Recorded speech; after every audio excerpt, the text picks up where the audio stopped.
Hey everybody, what's up? I'm Megan Zimba from Mavens in Manufacturing. So you saw my interview with Caitlin over at Pioneer, and now I'm at CBT Company, and you guys should know this company because I've worked with Elise plenty of times. We have been at the More Than Manufacturing Expo. Drew's been here, Chris has been here, Will has been here, a ton of people have been here. So I'm super excited to meet someone new at the company because it's mostly been Elise. But Rachel is here, Rachel Zucca. Fantastic last name, so super excited about that. And we're going to talk about your career here at CBT. So Rachel, can you just introduce yourself really quickly and let us know what your position is here specifically at CBT? Sure, absolutely. I am Rachel Zucca. I am a proposal specialist for CBT. I've been here getting close to 2 years and in that role the whole time. And in this current position, I work a lot with customers looking at outdated, obsolete equipment and also other problems that they might be having in controls or motors, gearboxes, and working with them to determine what the problem is, or if we need to modernize equipment and create that solution and present a proposal with pricing.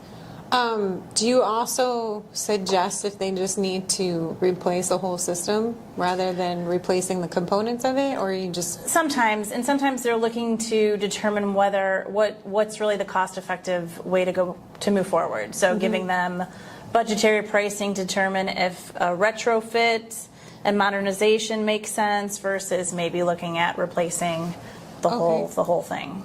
So that's got to be fun because it's kind of like a giant puzzle, and it is. You're figuring out, and you get to see all the cool components and stuff. They're all the same, but a little different. So there's always it's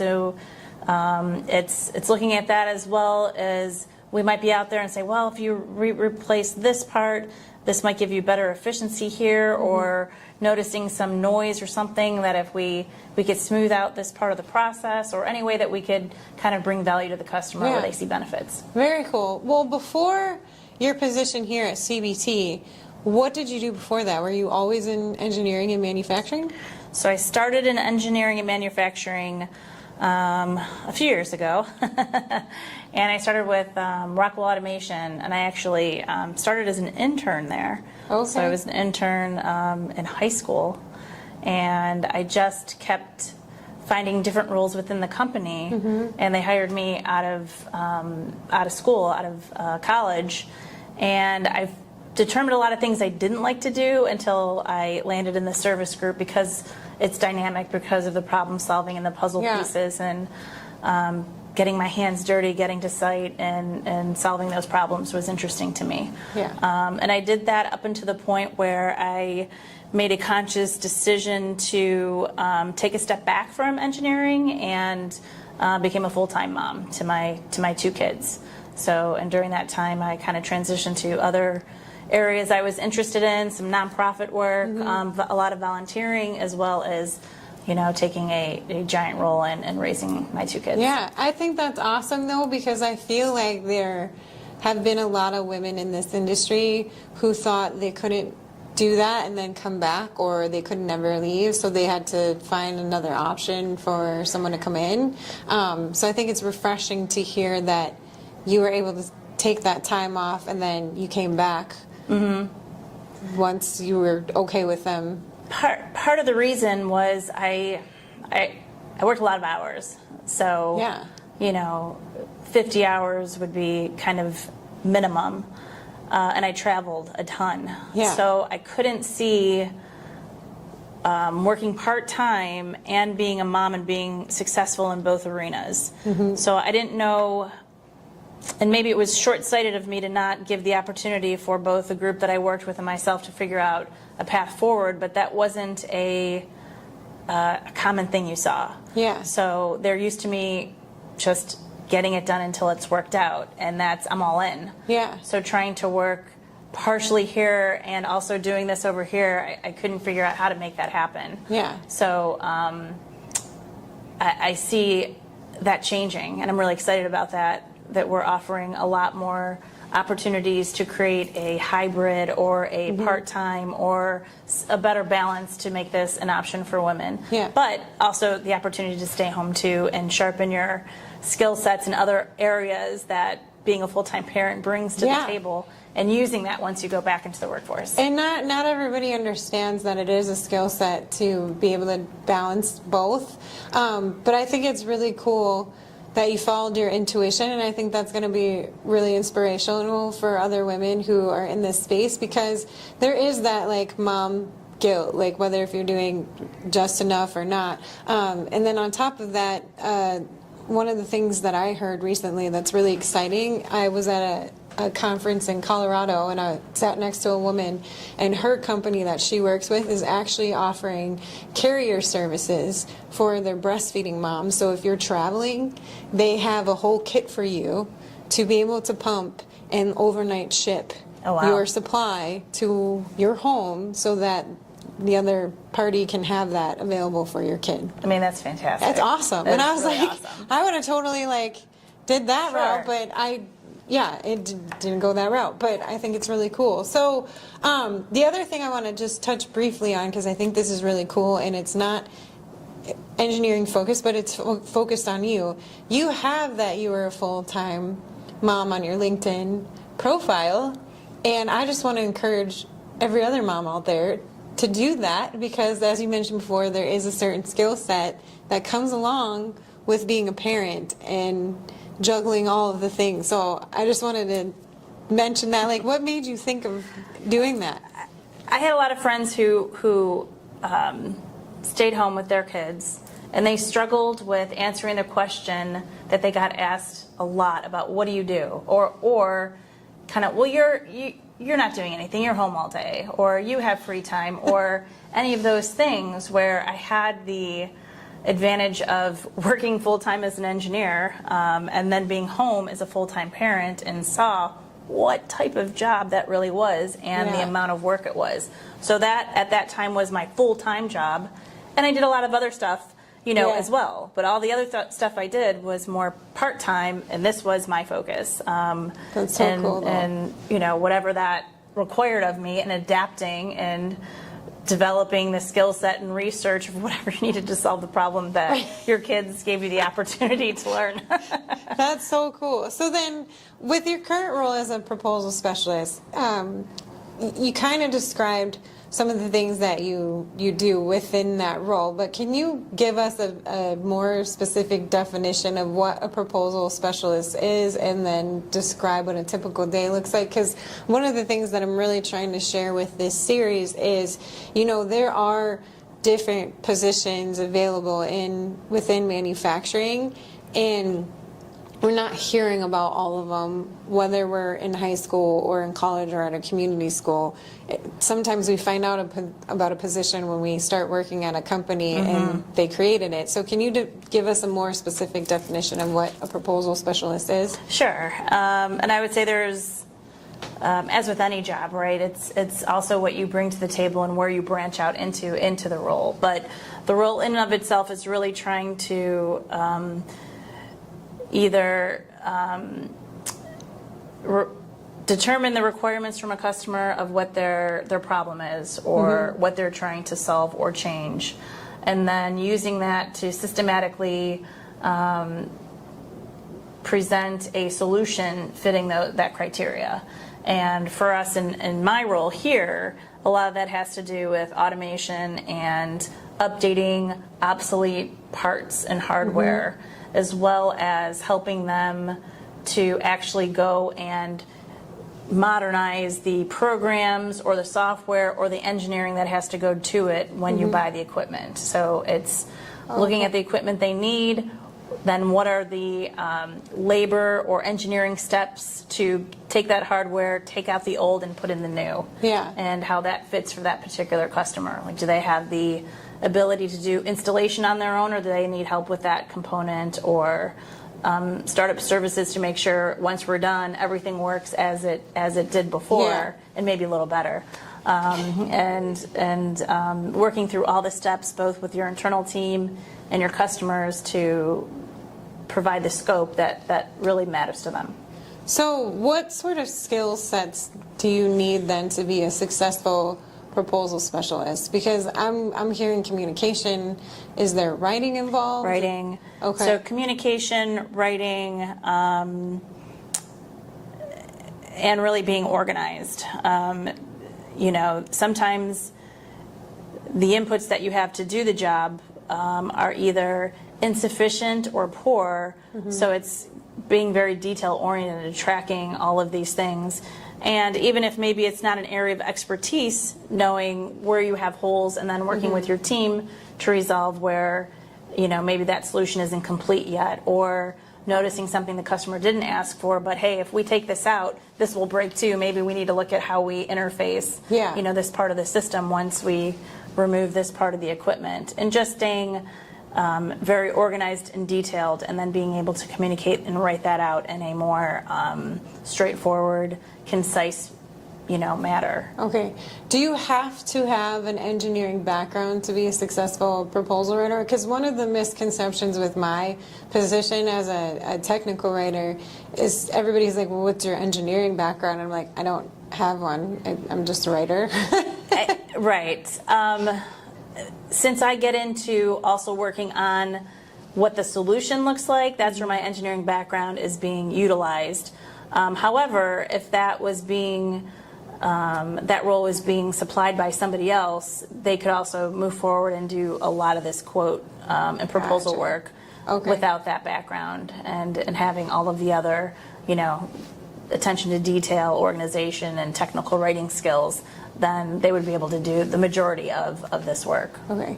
Can you, looking back at all of the proposals that you have worked on, can you give us a specific example of a challenge that you encountered that was just like really, really annoying, and you probably didn't think you were going to figure it out? Or can you provide us a case study? Sure. Oftentimes, as I referred to earlier, we may not get all of the information we really need to provide the solution. And that could be because the customer doesn't have the drawings anymore, don't know where they are, or they don't have anyone that could connect to this old piece of equipment and download the actual programs and information, or it's in a cabinet that's locked and we can't even get in there to look at it, because oftentimes we take pictures of the system so we can come back and go through all that and try to put the pieces together. So if we're missing any piece of that, or some of that information is conflicting, it makes it more challenging to do the work. And then it's the writing skills really come into play to kind of capture, like, here's what we're doing based upon these assumptions, based upon the inputs that we had at the time, and the pricing is, subject to change once we get more involved in the project. Yeah. But that gives the customer an idea of what it will take. So on their end, maybe they need to get funding or budget, or know what it's going to take to do the project, and then we could, keep pushing forward to kind of solidify those details at a different point in time. So in the instances where you're missing the drawings, where do you start then from that point on? So from that point, we can base a lot on what we see. And also, if there's programs, we could actually go into the code and kind of reverse engineer some things.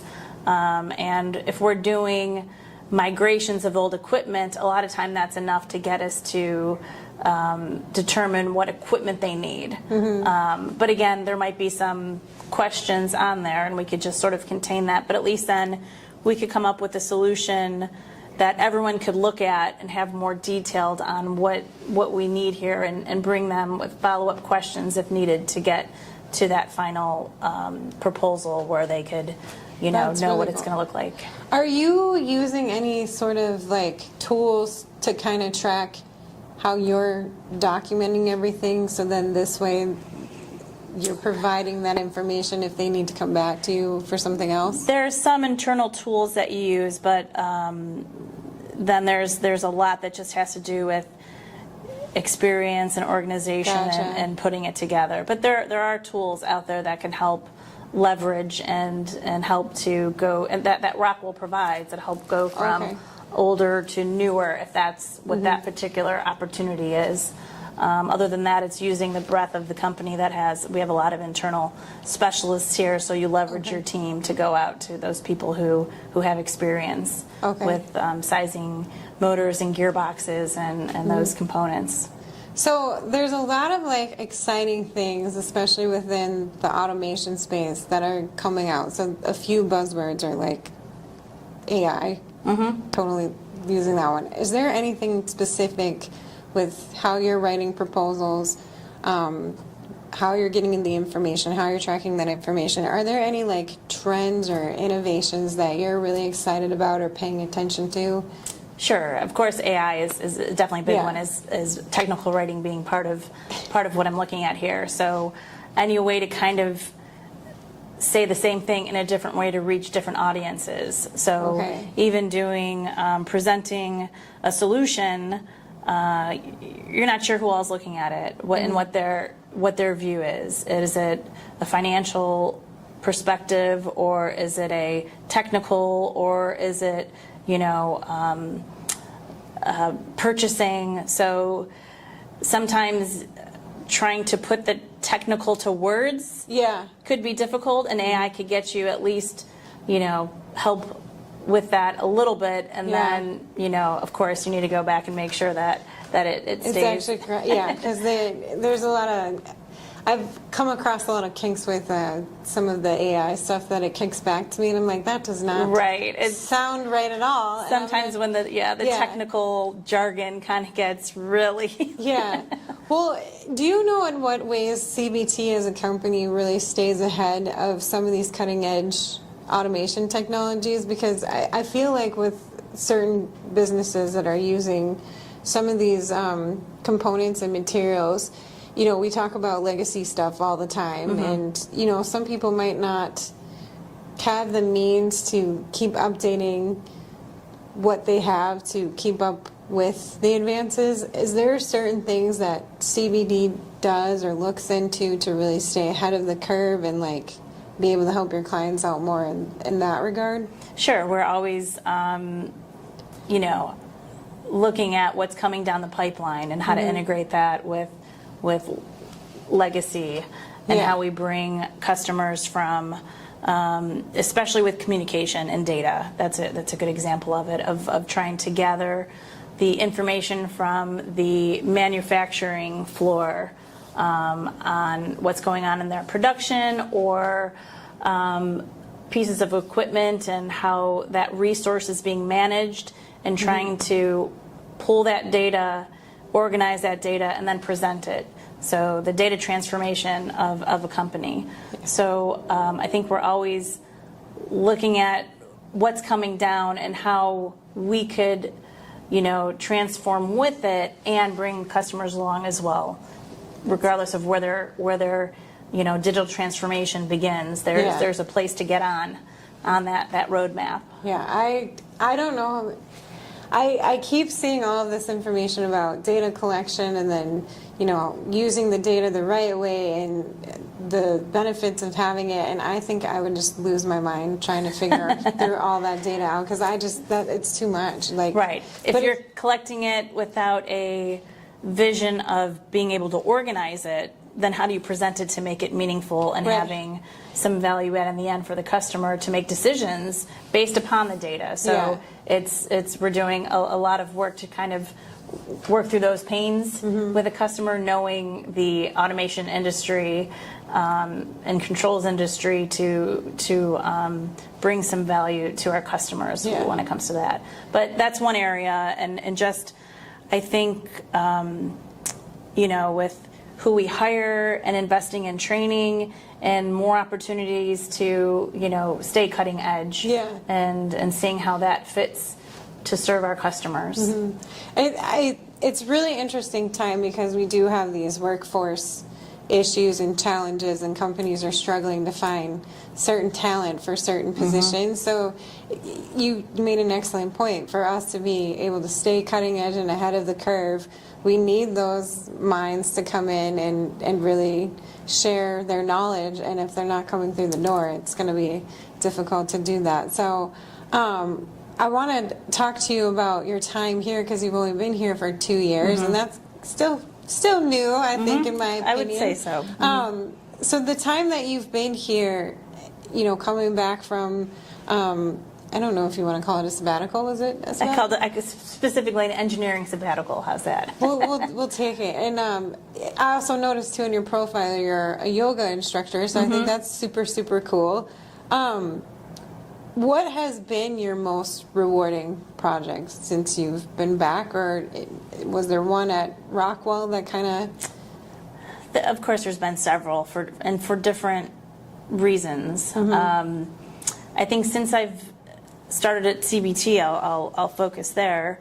It was transitioning back into using these areas of my brain that maybe I hadn't as much, and know that they're still sharp and they're still relevant. And the problem-solving skill you don't lose. Maybe some of the syntax specifics and all of that you need to brush up on, but I was surprised at how quickly it came back.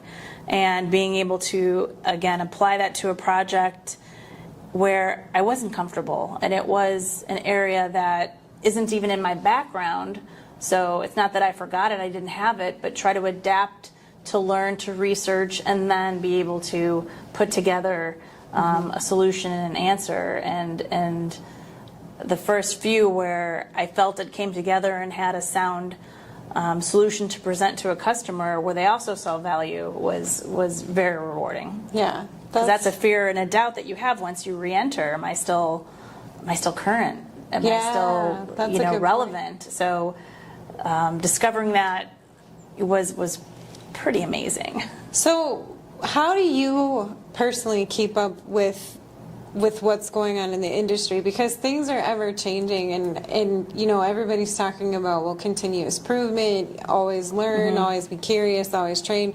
Like, what do you do on a personal level to really keep your mind sharp and up to date with all these things that are changing and coming into play? There is a lot of reading and research and hands-on and asking questions. So the experience I have when we talk about legacy, well, I probably bridge the gap to that legacy and understand some of the older technologies, because that's what I would have worked on, and merging that then with those who understand how we bridge the gap between the old and the new, and leverage that experience, but bring your own, perspective, having seen a kind of breadth of experience and a wide-ranging, skill set, and not being afraid to ask those pivotal questions when you see that. And do you have like a favorite industry newsletter that you get a lot of your reading from? Good question. I should, but I don't have anything. There's so specific. Many There's so many out there. It's hard for me to pick one, because there's a lot of good information in all of them, and I get mad because I can't read all of them, and I'm like, I don't have time to read.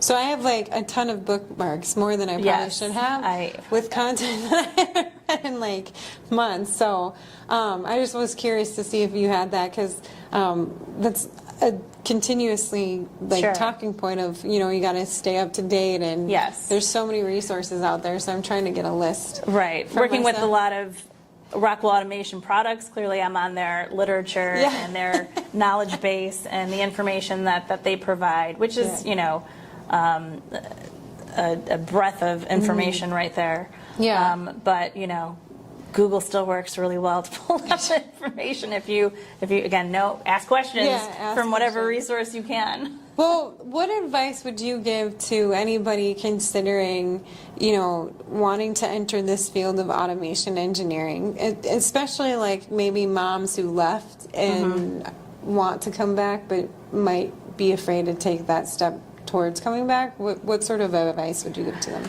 I think it's such a wide-ranging, manufacturing is such a wide-ranging career path, and there's so many different roles within that space, within that industry.